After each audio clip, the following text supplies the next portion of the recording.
Tara po, change oil. Nut or tornilyo sa ilalim. Yan po.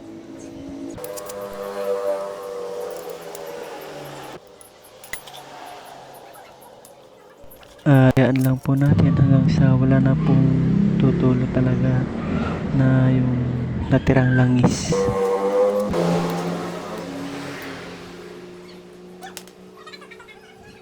At pag na, ayun, ilalagay na lang po natin ang kanyang nut or tornilyo sa ilalim bago po natin lagyan ng panibagong langis.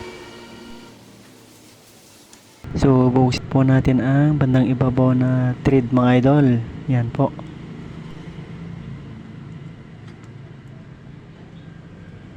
At buksan na rin natin ang kanyang bagong langis or oil. Kailangan itong liit lang po yung pagbutas po natin mga idol para control lang. So, ayan po. Yan lang po, ganyan. Lalo na po wala tayong gagamiting imbudo para wala pong masayang. So, habang sinasalin po natin ang ating bagong oil, yun, shout out po sa lahat ng ating mga followers, supporters dyan. Don't forget to follow, like, and share po.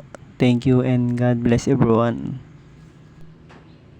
Thank you so much din po sa Rains Car Wash located at Barangay Sapang, Manawag, Pangasinan. Shout out po sa inyong lahat. Lalong lalo po sa kanilang boss. Thank you so much, sir. Shout out sa inyong family and God bless, sir. Thank you again.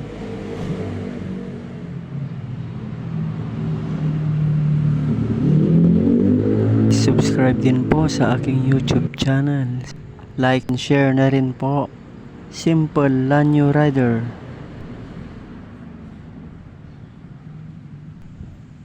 Maraming salamat po sa lahat ng suporta mga idol. Ayun po, thank you.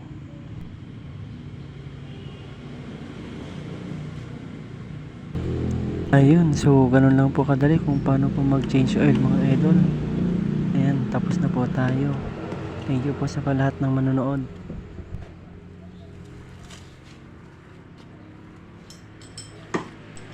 Ayos na naman, mga idol.